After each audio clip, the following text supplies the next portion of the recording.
Hi everyone, welcome to Shyam institute. Daily current అఫైర్స్లో భాగంగా మనం ఫిబ్రవరి 11వ తారీఖు ఉన్నటువంటి కరెంట్ అఫైర్స్ ఏమన్నా ఒకసారి చూద్దాం. రైట్, సో ఫస్ట్ వన్ చూసినట్లయితే దేశంలో పెరిగిన మరణ శిక్షలు అని చెప్పేసి ఏదైతే మనకి భారత ప్రభుత్వం వార్తల్లోకి రావడం జరిగిందండి. మన భారతదేశంలో 2023లో సో ఎక్కువగా దేశంలో మరణ శిక్షలు విధించారట. అంటే వివిధ రాష్ట్రాలకు సంబంధించిన హైకోర్ట్స్ కానివ్వండి, దిగువ కోర్టులు కానివ్వండి, మరణ శిక్షలను విధించిందట. సో దీన్ని ఈ యొక్క సమాచారాన్ని ఎవరు సార్ చెప్పారు అంటే ఢిల్లీ జాతీయ న్యాయ విశ్వవిద్యాలయం వాళ్ళు చెప్పడం జరిగిందండి. అంటే గడచిన 2 దశాబ్దాలలో ఏ సంవత్సరంలోనూ లేనంతగా ఒక్క 2023లోనే 561 మందికి మరణ శిక్షలను ఎదుర్కొన్నారు అని చెప్పి చెప్తున్నారు. సో 2023లో కొత్తగా 120 మంది దిగువ కోర్టులు మరణ శిక్షలు విధించాయండి. సో అంటే ఇలా మరణ శిక్షలు విధించాము అని చెప్పేసి దిగువ కోర్టులు 120 మందికి ఇలాంటి శిక్షలు విధించడం జరిగింది. సో వీరిలో అత్యధికంగా ఏదైతే లైంగిక నేరాలకు పాల్పడుతున్న వారు ఎక్కువగా ఉన్నారు అని చెప్పేసి చెప్తా ఉన్నారు. అయితే మనం చూసినట్లయితే ఇక్కడ ఓవరాల్గా మనకి మరణశిక్షణ పడిన 488 మంది అండి వివిధ రాష్ట్రాలలో. సో వివిధ హైకోర్ట్స్లో వీళ్ళకి మరణశిక్షలు విధించండి అని చెప్పేసి అక్కడ హైకోర్టులను తీర్పు ఇవ్వడం జరిగిందండి. సో అలా మొత్తము 488 మందికి వివిధ హైకోర్ట్స్లో విముక్తి కోసం వాళ్ళందరూ కూడా వెయిట్ చేస్తున్నారు అని చెప్పేసి చెప్తున్నారు. అదేవిధంగా సో ఎక్కువగా ఏ రాష్ట్రంలో ఈ యొక్క సిచ్యువేషన్ ఉంది సార్, ఎక్కువగా ఈ యొక్క మరణశిక్షలు పడ్డాయి సార్ అంటే ఉత్తరప్రదేశ్లోని 33 మంది కంటే అత్యధికంగా. Please remember that. సో ఒక 2023లో అత్యధికంగా ఒక ఉత్తరప్రదేశ్ నుంచే 33 మంది ఉన్నారు అని చెప్పి చెప్తున్నారు. సుప్రీంకోర్టు సో లాస్ట్ ఇయర్ ఏ ఒక్క మరణశిక్షను కూడా సో అమలు అంటే విధించలేదు, అంటే మరణశిక్షణ వెయ్యండి అని చెప్పి తీర్పునివ్వలేదు. ఆ పాయింట్ గుర్తుంచుకోండి. సుప్రీంకోర్టు చెప్పలేదండి లాస్ట్ ఇయర్ 2023లో సో ఒక్క వ్యక్తికి కూడా ఇతనికి మరణశిక్షణ వెయ్యండి అని చెప్పేసి తీర్పుని ఇవ్వలేదు. అన్నీ కూడా దిగువ కోర్టులు, ట్రయల్ కోర్ట్స్, అదేవిధంగా మనకి ఏదైతే వివిధ హైకోర్ట్స్ ఇలాంటి తీర్పులను ఇవ్వడం జరిగింది. అయితే మనకి ఇటీవల కాలంలో ఐపీసీ స్థానంలో అంటే ఇండియన్ పీనల్ కోడ్ స్థానంలో ఒక భారతీయ న్యాయ సంహిత బిల్ అని చెప్పేసి రావడం జరిగిందండి. సో దీంట్లో ఎక్కువగా మనకి ఏదైతే మరణశిక్ష విధించదగ్గ నేరాల సంఖ్యను 12 నుండి 18 కండి, అంటే 12 నుంచి 18కి పెంచాలని చెప్పేసి కూడా దాంట్లో చెప్పడం జరిగింది. చూడండి, సో అసలే మరణశిక్షలు ఎక్కువగా అవుతున్నాయి. దానికి తోడు ఏవైతే మరణశిక్ష విధించదగ్గ నేరాలు కొన్ని ఉంటాయండి, అవి గతంలో 12 ఉండేవండి. అంటే ఆ 12 సిచ్యువేషన్స్లోనే అలాంటి 12 ఏవైతే మనకి పనులు చేస్తారో సో అలాంటి వాళ్ళకి మాత్రమే మరణశిక్షలు విధించేవారండి. ఇప్పుడు ఆ 12 కాస్త 18కి పెంచాలి అని చెప్పేసి న్యాయ సంహిత బిల్ అనేది సో దాంట్లో చెప్పడం జరిగింది. సో ఇది ఒక పాయింట్ గుర్తుంచుకోండి. అదేవిధంగా ప్రపంచంలో అత్యధికంగా మరణశిక్షలు విధిస్తున్న దేశం ఏంటి సార్ అంటే దట్ ఈజ్ ఇరాన్ అండి. సో ఇరాన్ అని చెప్పేసి అంటాము, గుర్తుంచుకోండి. సో ఇరాన్ ప్రపంచంలోనే ఎక్కువగా మరణ శిక్షలు విధిస్తున్నటువంటి దేశం. సో మన దగ్గర అయితే మాత్రం సో లాస్ట్ ఇయర్ 561 మందికి పైగా మరణ శిక్షలను ఎదుర్కొంటా ఉన్నారు. అంటే వివిధ కోర్టుల్లో అలా శిక్షలు విధించారండి. కొన్ని అవలా పెండింగ్లో ఉండడం ఇలాంటివి జరిగినాయి. రైట్, సో నెక్స్ట్ వన్ చూద్దాం. 2.75 లక్షల కోట్లతో తెలంగాణ బడ్జెట్. సో మీ అందరికీ తెలిసిందేనండి, గతంలో ఆంధ్రప్రదేశ్ గవర్నమెంట్ అనేది 2.86 లక్షల కోట్లతో మనకి ఇంటర్మ్ బడ్జెట్ అంటే ఓటాన్ అకౌంట్ని తీసుకురావడం జరిగింది. ఏదైతే ఇప్పుడు మళ్ళీ మనకి ఏదైతే ఓటాన్ అకౌంట్ బడ్జెట్లో భాగంగా సో మనకి ఆర్థిక మంత్రి ఏదైతే బట్టి విక్రమార్క గారు ఉంటారో సో ఈయన 2.75 లక్షల కోట్లతో సో మనకి తెలంగాణ అసెంబ్లీలో బడ్జెట్ను ప్రవేశపెట్టడం జరిగింది. సో మొత్తం రెవెన్యూ రాబడుల్లో 2.05 లక్షల కోట్లలో 25% అంటే మనకి 53,196 కోట్లు సో 6 గ్యారంటీలు అని చెప్పేసి వీళ్ళ ఎన్నికల మేనిఫెస్టోలో చెప్పడం జరిగిందండి. సో వాటికి మేము ఖర్చు చేస్తాము అని చెప్పేసి చెప్తా ఉన్నారు. అదేవిధంగా ఆ తర్వాత అత్యధికంగా గ్రామీణ ప్రాంతంలో అత్యధికంగా గ్రామీణాభివృద్ధికి 40,000 కోట్లు కేటాయిస్తాము అన్నారు. ఆ తర్వాత సాగునీటి పారుదలకు 28,000 కోట్లు, విద్యుత్కి 16,825 కోట్లు కేటాయిస్తాము అని చెప్పేసి మనకి తెలంగాణ గవర్నమెంట్ చెప్తా ఉంది. Please remember that. Last time మనకి తెలంగాణ ఎస్ఐకి సంబంధించినటువంటి సో ప్రిలిమ్స్లో కూడా సో తెలంగాణ బడ్జెట్ని ఎన్ని కోట్లతో ప్రవేశపెట్టారు అని స్ట్రైట్ క్వశ్చన్ అడిగారండి. సో ఇప్పుడు కూడా మనం గుర్తుంచుకోండి, 2.75 లక్షల కోట్లతో సో మనకి బట్టి విక్రమార్క గారు సో మనకి బట్టి అని చెప్పేసి అంటామండి, ఈ విక్రమార్క గారు ప్రవేశపెట్టడం జరిగింది. రైట్, సో నెక్స్ట్ వన్ చూద్దాం. సో నెక్స్ట్ వన్ చూసినట్లయితే RS means Rajya Sabha. Rajya Sabha passes bills to add Paharis, Valmikis to ST/SC list in Jammu and Kashmir. So ఎవరైతే మనకి ఇక్కడ పహారీస్ ఉంటారో అండ్ వాల్మీకీస్ ఉంటారు వీళ్ళని సో ఈ యొక్క పహారీస్ని ఎస్టీ కేటగిరీలో వాల్మీకీస్ని ఎస్సీ లిస్ట్లో లిస్ట్ చేయాలి అని చెప్పేసి రాజ్యసభలో ఒక బిల్లును పాస్ చేయడం జరిగింది. Please remember that. సో మన ఎగ్జామ్లో అడుగుతారండి పహారీస్ సో వీళ్ళ యొక్క డిమాండ్ సో ఎస్టీలో జాయిన్ చేయమని చెప్పేసి అంటామన్నారు. వీరు ఏ స్టేట్ లేదా ఏ యూటీ అంటే ఏ కేంద్ర పాలిత ప్రాంతానికి సంబంధించిన వ్యక్తులను అడుగుతారు, Jammu and Kashmir. Please remember that. అదేవిధంగా పద్దారి ట్రైబ్ అని, గడ్డా అని, బ్రాహ్మిన్ అని, కోలీస్ అని ఇలా వీళ్ళని కొన్ని కమ్యూనిటీస్ అండి సో మనకి జమ్మూ అండ్ కాశ్మీర్లో ఉంటాయి. వాటిని కూడా ఎస్టీ సో కేటగిరీలోకి లిస్టు చేయటం జరిగింది. గుర్తుంచుకోండి. మనం గతంలో డిస్కస్ చేసామండి. ఏదైతే ఆంధ్రప్రదేశ్కి సంబంధించి ఒడిశాకి సంబంధించి కొంతమంది గిరిజనులు ఇటీవల కాలంలో సో యాడ్ చేశారు అని చెప్పేసి సో అవి సో ఇవి లింక్ చేసుకొని చదువుకోండి. సో ఖచ్చితంగా ఎగ్జామ్లో అడుగుతున్న సందర్భాలు ఉన్నాయి. గతంలో బోడో ట్రైబ్స్ మాకు సపరేట్గా రిజర్వేషన్ కావాలని ఇలా కొంత కావాలనేది ఎక్కడ అంటే అస్సాం అండి. సో ఇలా కొన్ని వివాదాస్పదంగా ఉంటే ఏ రాష్ట్రానికి సంబంధించిన ట్రైబ్ అదని చెప్పేసి అడుగుతూ ఉన్నారు. సో ఇక్కడ ఏవైతే మనకి పహారీస్ కానివ్వండి, వాల్మీకీస్ సో ఇక్కడ ఎక్కువగా పహారీస్ ఒకటి, అదేవిధంగా వాల్మీకీస్, అదేవిధంగా పడ్డారీస్ ఒకటి, గడ్డా, బ్రాహ్మిన్ అని, తర్వాత కోయిల్స్ ఇటీవల కాలంలో ఎస్టీ లిస్ట్లో లిస్ట్ చేశారు కదా, అవి ఏ స్టేట్ లేదా ఏ UT, that is Jammu and Kashmir. గుర్తుంచుకోండి. సో జమ్మూ అండ్ కాశ్మీర్ అనగానే మీకు పాయింట్ గుర్తు రావాలండి. ఇటీవల కాలంలోనే మనకేదైతే పిఎం విశ్వకర్మ అనే ఒక స్కీమ్ ఉందండి. సెప్టెంబర్ 17, 2023 నరేంద్ర మోదీ గారు దాన్ని ప్రారంభించారు. మొత్తం 18 రకాల చేతి వృత్తుల వారిని ఆదుకోవడం కోసం సో ఇది కొల్లేటరల్ ఫ్రీ లోన్స్ను ప్రొవైడ్ చేస్తూ ఉంటారు. సో ఆ స్కీమ్ని మొట్టమొదటిసారిగా ఇంప్లిమెంట్ చేసినటువంటి యూటీ ఏంటి సార్ అంటే so that is Jammu and Kashmir. You know very well. Please remember that. Right. So next one చూద్దాం. ఈపీఎఫ్ వడ్డీ రేటు 8.25% అని చెప్పేసి అంటున్నారండి. ఏదైతే మనకి 3 ఏళ్లలో ఇదే అత్యధికం అని చెప్పి చెప్తున్నారు. కేంద్ర కార్మిక శాఖ మంత్రి భూపేంద్ర యాదవ్ అధ్యక్షతన సో మనకి ఈపీఎఫ్ఓ ధర్మకర్త బోర్డు అని చెప్పేసి అంటామండి. అంటే సెంట్రల్ బోర్డ్ ఆఫ్ ట్రస్టీ అని చెప్పేసి ఇంగ్లీష్లో అంటాం. సో ఈ సమావేశం నిర్ణయం తీసుకుంది అని చెప్పేసి అంటున్నారు. సో ఈ సిఫారసును కేంద్ర ఏదైతే మనకి ఫినాన్స్ మినిస్ట్రీ ఉంటుందో వాళ్ళు ఆమోదం తెలిపితే సో దీనికి ఇది అధికారికంగా ఈ వడ్డీ రేటు మేము ఇంప్లిమెంట్ చేస్తామని చెప్పేసి అంటున్నారు. సో మీ అందరికీ తెలిసిందేనంటే ఏదైతే ఎంప్లాయీస్ అండి సో మనకి ఇక్కడే ఉంది ఈపీఎఫ్లోనే. So EPF full form employees provident fund organisation, short ఫామ్లో పీఎఫ్ అంటామండి. సో ఏదైతే మనకి కొంత అండి ఎంప్లాయీ అమౌంట్ నుంచి కొంత అమౌంట్ శాలరీ నుంచి కొంత అమౌంట్ కట్ అవుతుంది, దానికి కొంత గవర్నమెంట్ ఇస్తుంది. సో అది మొత్తం కూడా ఒక ఫండ్ కొంత అవుతుందండి. సో దాని మీద రేట్ ఆఫ్ ఇంట్రెస్ట్ కేంద్ర ప్రభుత్వం వేసి సో ఆ ప్రిన్సిపల్ ఏదైతే అమౌంట్ ఉందో అది ప్లస్ ఆ ఇంట్రెస్ట్ మొత్తం ఎవరైతే చందాదారుల కింద దీంట్లో జాయిన్ అవుతారో వీళ్ళకి డిస్ట్రిబ్యూషన్ చేస్తారు. సో ఇలా ఈపీఎఫ్ రేట్ అనేది సవరించడం జరిగింది. ఎంత సార్ అంటే సో 8.25%గా 2023-24 ఆర్థిక సంవత్సరానికి 8.25% వడ్డీ రేట్ ఇస్తాము అని చెప్పేసి మనకి కేంద్ర కార్మిక శాఖ మంత్రి భూపేంద్ర యాదవ్ అధ్యక్షతన సెంట్రల్ బోర్డ్ ఆఫ్ ట్రస్టీ సమావేశంలో నిర్ణయించారు. Please remember that. సో అదేవిధంగా ప్రస్తుతం అండి ఇప్పటి వరకు 8 కోట్ల మంది ఈపీఎఫ్ చందాదారులు ఉండడం జరిగింది. సో గుర్తుంచుకోండి 8 కోట్ల మంది అండి, సుమారుగా 8 కోట్ల మంది ఈపీఎఫ్లో చందాదారులుగా జాయిన్ అయ్యారు.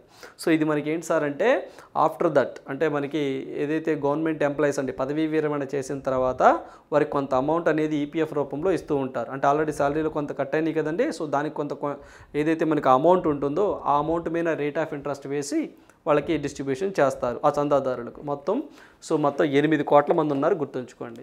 సో అదేవిధంగా మనకి ఏదైతే ఈపీఎఫ్ ఉందో ఈ యొక్క ఎంప్లాయీస్ ప్రావిడెంట్ ఫండ్ అని చెప్పేసి అంటాం. మరి ఈ సంవత్సరం అంటే ఈ ఫినాన్షియల్ ఇయర్ 23-24 అంటే సో 24 అంటే మనకి రేపు మార్చి 31 వరకు అంటే గతంలో మనకి 2022-23 ఫినాన్షియల్ ఇయర్కి గాను సో 8.15% అనేది ఈపీఎఫ్ వడ్డీ రేట్ ఇస్తున్నారండి. ఇప్పుడు ఎంత సార్ అంటే 23-24 గాను సో మనకి 8.25% ఇస్తున్నాము అని చెప్పేసి అంటున్నారు. సో ఇక్కడ మనం గతంలో చూస్తే అంటే మనకి ఏదైతే 10-11లో అత్యధికంగా చూడండి. సో 10-11లో 9.50% ఇచ్చారండి. సో ఆ తర్వాత అది డిక్రీజ్ అవుతూ వచ్చింది. సో మళ్ళీ ఏదైతే మనకి 21-22లో చూడండి 8.1 ఉందండి, తర్వాత పెరిగింది 1.5, ఆ తర్వాత మళ్ళీ ఇప్పుడు 2.5 ఇంక్రీజ్ అవటం జరిగింది. సో స్ట్రైట్ క్వశ్చన్ అడుగుతారండి. సో 23-24లో ఎంత, లేకపోతే 22-23 ఫినాన్షియల్ ఇయర్కి ఎంత అని చెప్పేసి అడుగుతారు. ఈ డిజిట్స్ గుర్తుంచుకోవాలి. ఓకేనండి. సో ఈ చందాదారులకు ఏవైతే భవిష్య నిధి అని చెప్పేసి అంటామో అమౌంట్ ఉంటాయో ఆ అమౌంట్ మీద గవర్నమెంట్ రేట్ ఆఫ్ ఇంట్రెస్ట్ వేసి ఆ వచ్చినటువంటి అమౌంట్ ఏదైతే ఉంటుందో సో అమౌంట్ మీద ఇంట్రెస్ట్ కూడా కలిపి వచ్చిన అమౌంట్ ఏదైతే ఉంటుందో ఇదంతా కూడా చందాదారులకు డిస్ట్రిబ్యూషన్ చేస్తారు. దాన్ని మనము ఎంప్లాయీస్ ప్రావిడెంట్ ఫండ్ అని చెప్పేసి అంటాం. సో ఈ యొక్క ఈపీఎఫ్ని ఎప్పుడుసారి ఏర్పాటు చేశారు అంటే 1952లో EPF employees provident fund organisation ఏర్పాటు చేయడం జరిగింది. సో ఇది మనకి ఢిల్లీలో ఉంటుందండి. సో దీని యొక్క బిల్డింగ్ పేరు ఏంటి సార్ అంటే సో భవిష్య నిధి భవన్ అని చెప్పేసి అంటాం. Please remember that. మనం Election Commission of India building పేరు నిర్వచన సదన్ అని, అదేవిధంగా నీతి ఆయోగ్ భవనం పేరు యోజనా భవన్ అని ఎలా అంటామో సో ఈ యొక్క employees provident fund organisation building పేరు వచ్చేసరికి భవిష్య నిధి అని చెప్పేసి అంటామండి. భవిష్య నిధి భవన్ అని చెప్పేసి అంటాం. మినిస్ట్రీ ఆఫ్ లేబర్ ఎంప్లాయీ కింద పనిచేస్తూ ఉంటుంది EPFO. Please remember that. It is a statutory body. Please remember that. Right. So next one చూద్దాం. సో నెక్స్ట్ వన్ చూసినట్లయితే centre increases fame to అవుట్లే to 11,500 crores.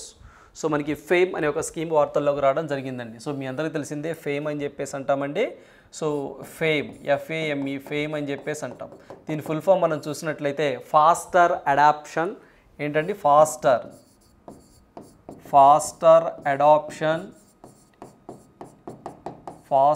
Adoption and manufacturing of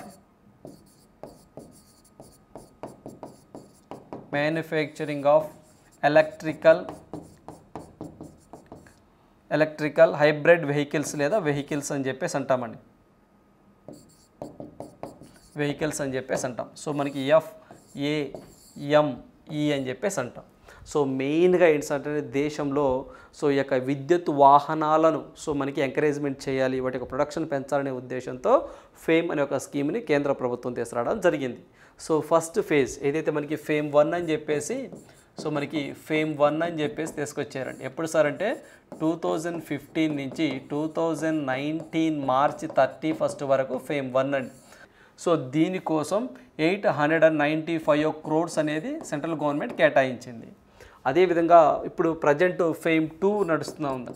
so మనకి present fame 2 ఉంది. ఈ fame 2 ఎప్పటి నుంచి అమల్లోకి వచ్చింది sir అంటే ఇది సో 2019 ఏప్రిల్ నుంచి 2024 మార్చి 31 వరకు కూడా సో మనకి ఈ యొక్క ఫేమ్ 2 రూల్స్ అందుబాటులో ఉంటాయి. అంటే దీని కింద 10,000 crores అండి 10,000 కోట్లు కేటాయించారండి సబ్సిడీ రూపంలో. అంటే ఏంటి సార్ అంటే సో ఏవైతే విద్యుత్ అంటే ఎలక్ట్రికల్ వెహికల్ తయారు చేసేటువంటి కంపెనీస్ ఏవైతే ఉంటాయో అవి విద్యుత్ వాహనాలను తయారు చేయండి అని చెప్పేసి వాటికి మేము ప్రోత్సాహకాలు సబ్సిడీ ఇస్తాము అని 10,000 కోట్ల రూపాయలు ఖర్చు చేస్తాము అని చెప్పేసి అన్నదండి. అంటే ఫర్ ఎగ్జాంపుల్ సో ఏదైనా ఏదైతే మనకి సుజుకి అనే ఒక కంపెనీ ఒక విద్యుత్ తయారు చేసే ఒక బైక్ని ఒక విద్యుత్తో నడిచి అంటే ఎలక్ట్రికల్ వెహికల్తో నడిచి ఒక వెహికల్ని ఫైండ్ అవుట్ చేసిందండి, క్రియేట్ చేసింది. అంటే వాడు బిల్డ్ చేశారు, తయారు చేసినప్పుడు దానికి 1,00,000 రూపాయలు ఖర్చు అయింది అనుకోండి. అలా దాదాపుగా వాళ్ళు 100-200 వాళ్ళు చేస్తూ ఉంటారు కదా, దాంట్లో కొంత సబ్సిడీ అంటే ఒక్కొక్క దానికి ఇంత సబ్సిడీ అని చెప్పేసి సో వాళ్ళకి సో ఒక ఏదైతే మనకి 1,00,000 రూపాయలలో 20,000 తగ్గించి 80,000కి అంటే 20,000 ప్రోత్సాహం ఇచ్చినట్టే కదా, అంటే సబ్సిడీ ఇచ్చినట్టే కదా, ప్రోత్సాహం అంటే సబ్సిడీ ఇచ్చినట్టే కదా ఆ కంపెనీకి. అలా మొత్తము 10,000 కోట్లు ఖర్చు చేస్తాము ఈ ఫేమ్లో భాగంగా అని చెప్పేసి అంటున్నారు. Please remember that. గతంలో 10,000 కోట్లు ఉండేది, ఇప్పుడు 11,500 కోట్లకు పెరిగింది అని చెప్పి చెప్తా ఉన్నారు.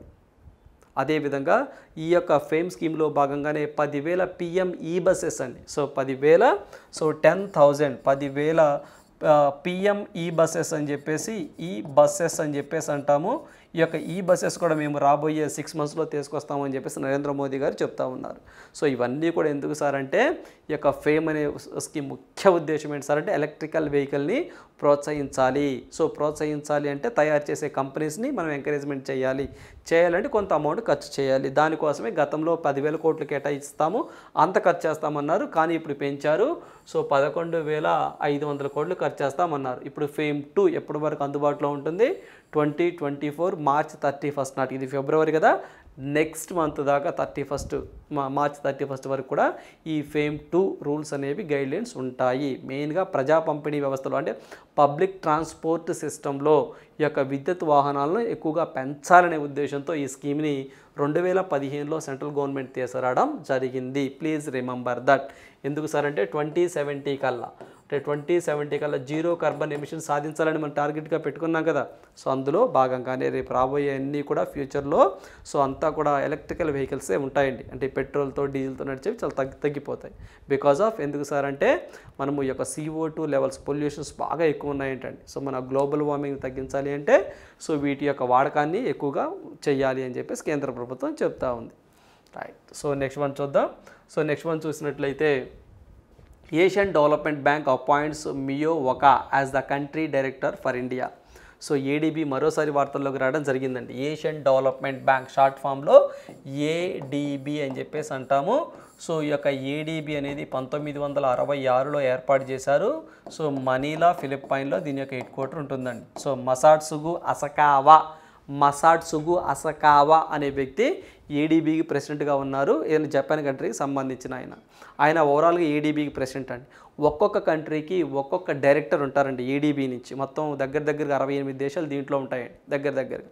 సో ఒక్కొక్క దేశానికి ఒక్కొక్క వ్యక్తి ఉంటారు. అలా ఏడీబీకి కంట్రీ డైరెక్టర్గా మన ఇండియాకి ఇదిగోండి మియో వకా అని చెప్పేసి ఈమె రావడం జరిగింది. Please remember that. సో మనకి ఏడీబీ ఏషియన్ డెవలప్మెంట్ బ్యాంక్ అని చెప్పేసి అన్నాం. సో మరి ఆ ఏడీబీకి సంబంధించి వెరీ రీసెంట్గా అండి, సో నిన్నటి ఈ కరెంట్ అఫైర్స్లో కూడా మనం డిస్కస్ చేసాం. ఏంటి సార్ అంటే సో దగ్గర $200 మిలియన్ అండి. $200 మిలియన్ కూడా ఏదైతే బ్రహ్మపుత్ర రివర్ ఆ పరివాహక ప్రాంతం ఉంటుంది కదా అస్సాం దగ్గర, దాన్ని డెవలప్మెంట్ చేయాలనే ఉద్దేశంతో సో దగ్గర $200 మిలియన్ మనము ఏడీబీ నుంచి కూడా మన అప్పు తీసుకురావడం జరిగింది. Please remember that. Right. So next one చూద్దాం. సో నెక్స్ట్ వన్ చూసినట్లయితే JSW to set up 40,000 crores EV industrial complex in Odisha. So ఏదైతే మనకి JSW అనే ఒక కంపెనీ అండి, సో ఇది ఒక మల్టీనేషనల్ కంపెనీ అండి. సో వీరు 40,000 కోట్లు అనేవి పెట్టుబడులు పెడతారంట. ఎందుకు? ఎలక్ట్రికల్ వెహికల్స్ని మ్యానుఫ్యాక్చర్ చేస్తాము. ఎక్కడ? ఒడిషాలో అట. Please remember that. So the mega project first of its kind in the eastern state and expected to create so 11,000 jobs. దీనివల్ల 11,000 ఉద్యోగాలు కూడా వస్తాయని చెప్పేసి అంటా ఉన్నారు. సో అదేవిధంగా మనకి ఇది ప్రాజెక్టుకి సంబంధించి కూడా దగ్గర 50 gigawatts ఎలక్ట్రికల్ అంటే ఈవీ అంటే ఎలక్ట్రికల్ వెహికల్ బ్యాటరీని కూడా ఒక ప్లాంట్ ఏర్పాటు చేస్తామని, EVs, lithium refinery, copper smelter ఇలాంటివి రిలేటెడ్ కూడా మేము మ్యానుఫ్యాక్చర్ చేస్తాము అని చెప్పేసి మనకి JSW వారు ఒడిషా స్టేట్ గవర్నమెంట్తో MOU చేసుకోవటం జరిగింది. Please remember that. Straight question అడుగుతూ ఉంటారండి. సో ఏ కంపెనీ ఒడిషాలో ఇలా విద్యుత్ వాహనాలకు సంబంధించినటువంటి ప్లాంట్ని 40,000 కోట్లతో పెట్టాలి అని చెప్పేసి MOU చేసుకుందంటే JSW అని చెప్పేసి గుర్తుంచుకోండి. Please remember that. Right. So next one చూద్దాం. సో నెక్స్ట్ వన్ చూసినట్లయితే BIMSTEC aquatic championship 2024 India wins overall trophy, Thailand seconds. మనం దీంట్లో ఈ యొక్క స్పోర్ట్స్కి సంబంధించి గతంలో డిస్కస్ చేసామండి. ఏంటి సార్ అంటే బీమ్స్టిక్ అంటే Bay of Bengal Initiative multi sectoral technical and economic cooperation అని చెప్పేసి అంటామండి. మొత్తం దీంట్లో 7 దేశాలు ఉంటాయి. Bangladesh, Bhutan, India, Myanmar, Sri Lanka, Thailand, Nepal అని చెప్పేసి ఉంటాయి. సో ఇవి మొత్తం చూసినట్లయితే ఇవి మనం జనరల్గా బీమ్స్టిక్ సమావేశాలు అని చెప్పేసి మనం మాట్లాడుకుంటూ ఉంటామండి, శిఖరాగ్ర సమావేశాలు అని చెప్పేసి. సో మనకి లాస్ట్ టైం థాయిలాండ్లో జరిగిందని సో ఇలా మనం డిస్కస్ చేసుకుంటాం. ఈ కంట్రీస్ అన్నీ కలిసి 7 దేశాలన్నీ కలిసి కూడా స్పోర్ట్స్లో, ఎందుకంటే అసలు బీమ్స్టిక్ వచ్చిందే ఏదైతే మనకి కల్చరల్గా, స్పోర్ట్స్గా, ఫిలిమ్స్గా సో అందరం కూడా ఒక కోఆపరేట్గా ఉండాలనే ఉద్దేశంతోనే సో ఇలా ఆక్వాటిక్ ఛాంపియన్షిప్స్ అని చెప్పేసి ఈ దేశాల మధ్య పోటీలు జరిగినాయి. ఎక్కడ జరిగినాయి సార్ అంటే ఢిల్లీ శ్యామ్ ప్రసాద్ ముఖర్జీ ఇండోర్ ఏదైతే మనకి పూలింగ్ ఉంటుందో అక్కడ జరిగినాయి. అయితే దీంట్లో ఓవరాల్ ఛాంపియన్గా సో మనకి ఇండియా విన్ అయింది అని చెప్పేసి అంటున్నారండి. సో మనకి ఇండియా చూసినట్లయితే 19 గోల్డ్ అండి. సో మనకి 19 గోల్డ్ మెడల్స్ సాధించడం జరిగింది. అదేవిధంగా 27 silver medals, 8 bronze medals. India తెలుసుకొని సరిపోతుంది. మొత్తం 7 దేశాలంటే కష్టమండి. 7 దేశాలు అవసరం లేదు. మన స్టాండ్ ఏంటో తెలుసుకోండి, ఇండియా స్టాండ్. సో చూస్తే మొత్తం 19 గోల్డ్, 27 సిల్వరు, 8 బ్రాంజ్ విన్ అవటం జరిగింది. ఆక్వాటిక్ అంటే స్విమ్మింగ్కి సంబంధించిన పోటీలు గుర్తుంచుకోండి. సో దాంట్లో గోల్డ్లో 19లో అండి మెన్ ఏమో 11 గోల్డ్ విన్ అవడం జరిగింది, ఉమెన్ ఏమో 8 గోల్డ్ విన్ అవడం జరిగింది. సెకండ్ ప్లేస్ ఏది సార్ అంటే థాయిలాండ్. సో సెకండ్ ప్లేస్ అనేది సో మనకి థాయిలాండ్ ఉండడం జరిగింది గుర్తుంచుకోండి. మనమైతే ఓవరాల్గా ఫస్ట్. ఓకేనండి. అదేవిధంగా బీమ్స్టిక్ సెక్రటరీ జనరల్గా అండి సో మనకి ఇటీవల కాలంలోనే ఇంద్రమణి పాండే అనే వ్యక్తి రావడం జరిగింది. మన ఇండియనేనండి. గతంలో మనకి టెంజన్ లెక్ఫెల్ అనే వ్యక్తి ఉండేవారు. సో అతని ప్లేస్లోకి మన భారతదేశానికి సంబంధించిన వ్యక్తే సో మనకి ఇంద్రమణి పాండే అనే వ్యక్తి వచ్చారండి. ఇంద్రమణి పాండే అని చెప్పేసి అంటాము. సో ఇతను రావడం జరిగింది. ప్లీజ్ రిమెంబర్ దట్ ఇండియాకి సంబంధించినటువంటి వ్యక్తే. సో మనకి ఈ యొక్క బీమ్స్టిక్ ఏదైతే అంటామో so Bay of Bengal Initiative multi sectoral technical economic cooperation అని ఏదైతే చెప్తామో ఈ బీమ్కి సంబంధించి ఈ యొక్క బీమ్స్టిక్కి సంబంధించి దీని హెడ్ క్వార్టర్ అండి బంగ్లాదేశ్ సో ఢాకా అని చెప్పేసి అంటామండి. బంగ్లాదేశ్ ఢాకా. సో ఇది ఏ కాన్ఫరెన్స్ ప్రకారం బీమ్స్టిక్ని ఏర్పాటు చేశారు సార్ అంటే సో మనకి బ్యాంకాక్ డిక్లరేషన్ అని చెప్పేసి అంటాం. Please remember that. ఓకేనండి. సో దీన్ని 1997లో బీమ్స్టిక్ని ఏర్పాటు చేయటం జరిగింది. అంటే బంగాళాఖాతంతో సరిహద్దు పంచుకుంటున్న దేశాల కూటమి అని కూడా అంటాం. ఓకేనా? Right. Artist Ramachandra dies from prolonged illness at 89. So మనకి కేరళ తిరువనంతపురానికి సంబంధించినటువంటి సో ఒక పెయింటిస్ట్ అని చెప్పేసి చెప్పొచ్చండి. సో మనకి ఏదైతే colourful oils and water colours ఒక పెయింటర్ అని చెప్పేసి చెప్పొచ్చు. అతను చనిపోవడం జరిగింది. ఆయన పేరు రామచంద్రన్. సో మీరు పిక్లో చూస్తున్నారు ఇతనేనండి Ramachandran. So please remember that. So ఈయన ఏదైతే చనిపోవటం జరిగింది. అయితే ఏదైతే ఇలాంటి వ్యక్తులు చనిపోయినప్పుడు వాళ్ళు ఏ రాష్ట్రానికి సంబంధించిన వ్యక్తులు సో ఇతను కేరళ తిరువనంతపురానికి సంబంధించిన వ్యక్తులు. సో ఇతని యొక్క స్పెషాలిటీ ఏంటంటే ఇట్ ఈస్ ద సో మనకి మాన్యుమెంటల్ అండ్ క్యాన్వసెస్ అంటే మనకి పెయింటింగ్స్ ఇలాంటివి వేస్తూ ఉన్నటువంటి ఒక ఆర్టిస్ట్ ఒక కళాకారుడు అండి.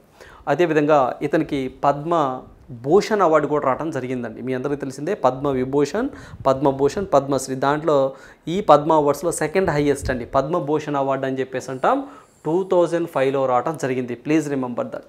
సో ఇలాంటి వ్యక్తులు చనిపోయినప్పుడు అండి ఇటీవల కాలంలో సో చనిపోయారు కదా ఏ స్టేట్కి సంబంధించిన వ్యక్తి లేదా ఏ ఫీల్డ్కి సంబంధించిన వ్యక్తి లేదా ఇతనికి అవార్డు ఎప్పుడు వచ్చింది ఇలా అడుగుతున్న సందర్భాలు ఉన్నాయి. సో అందువల్ల ఈ 3 ఫీల్డ్స్ మనం కవర్ చేయాల్సిందే.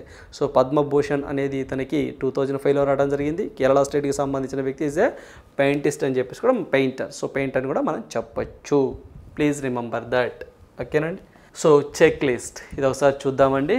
సో ఫజల్ అలీ కమిషన్ సిఫారసుల మేరకు జవహర్లాల్ నెహ్రూ ప్రభుత్వం 1957లో దేశంలో 5 ప్రాంతీయ మండళ్లను ఏర్పాటు చేశారు. Please remember that. ప్రాంతీయ మండళ్ళు అని చెప్పేసి సో ఈ కమిషన్ ప్రకారం అంటే ఫజల్ అలీ కమిషన్ ప్రకారం ఒక ఎగ్జామ్లో కూడా అడిగి ఉన్నారు. ఓకేనండి. 1971లో ఇందిరాగాంధీ ప్రభుత్వం ఈశాన్య రాష్ట్రాల మండల చట్టాన్ని రూపొందించి ఈశాన్య రాష్ట్రాల ప్రాంతీయ మండలిని ఏర్పాటు చేసింది. చాలా ఇంపార్టెంట్ గుర్తుంచుకోండి. సో 56లో అయితే మాత్రం జవహర్లాల్ నెహ్రూ గారు, ఆ తర్వాత 71లో ఇందిరాగాంధీ ప్రభుత్వం అండి. సో మనకి ఈశాన్య రాష్ట్రాల ప్రాంతీయ మండళ్ళు అని చెప్పేసి అంటాం. సో ఇది 72 నుంచి అమల్లోనికి రావడం జరిగింది. ఓకేనా? అంటే పరిపాలన కానివ్వండి సో ఇవన్నీ కూడా అక్కడి నుంచే వికేంద్రీకరణ జరగాలని సో డెవలప్మెంట్ జరగాలని. ప్రస్తుతం మన దేశంలోని ప్రాంతీయ మండళ్ల సంఖ్య 6 ఉన్నాయి. ఇవి చట్టబద్ధమైన సలహా సంస్థలు. Please remember that. ఇవన్నీ కూడా ఫ్యాక్చువల్ డేటా అండి. ఇవన్నీ కూడా మనం ఎకానమీ పాయింట్ ఆఫ్ వ్యూలో చదువుకుంటాం. సో సిక్కిం భారత్లో విలీనం అయినప్పుడు సో ఓకేనండి. సో మనకి సిక్కిం భారత్లో విలీనం అయినప్పుడు తూర్పు మండలిలో ఉండేది. 2002లో అండి. సో మనకి సిక్కిం భారత్లో విలీనం అయినప్పుడు తూర్పు మండలిలో ఉండేది. 2002లో సిక్కింను ఈశాన్య రాష్ట్రాల మండలికి బదిలీ చేశారు. ఏ సంవత్సరంలో చేశారు? 2002లో బదిలీ చేశారు. Please remember that. Right. So next one చూద్దాం. Question for you. ఈ ప్రశ్న మీకోసమే. సో ఇది మనం చూస్తే నయీబ్ బుకేలే ఏ దేశానికి అధ్యక్షుడయ్యారు అని చెప్పేసి అంటున్నారండి. సో మనకి చూస్తే నయీబ్ బుకేలే ఎల్ సాల్వడార్ అని చెప్పేసి అంటామండి. సో మనకి El Salvador. So please remember that. మనం డిస్కస్ చేసామండి. ఎల్ సాల్వడార్ ఏంటి సార్ అంటే సో మొట్టమొదటిసారిగా ప్రపంచంలో బిట్ కాయిన్ అండి సో మనకి లీగల్ టెండర్ కరెన్సీగా గుర్తించిన దేశం ఎల్ సాల్వడార్ అని చెప్పేసి అంటాం. దానికి ప్రెసిడెంట్గా నయీబ్ బుకేలే అనే వ్యక్తి రావడం జరిగింది. ఇంకొక కంట్రీ కూడా మనం డిస్కస్ చేసామండి. ప్రపంచంలో డిజిటల్ కంట్రీగా, మొట్టమొదటి డిజిటల్ కంట్రీగా తువాలు అని చెప్పేసి అంటామండి. సో అదే పాయింట్ కూడా గుర్తుంచుకోండి. సో మనకి ఇవ్వండి ఈరోజు ఉన్నటువంటి ఇంపార్టెంట్ కరెంట్ అఫైర్స్.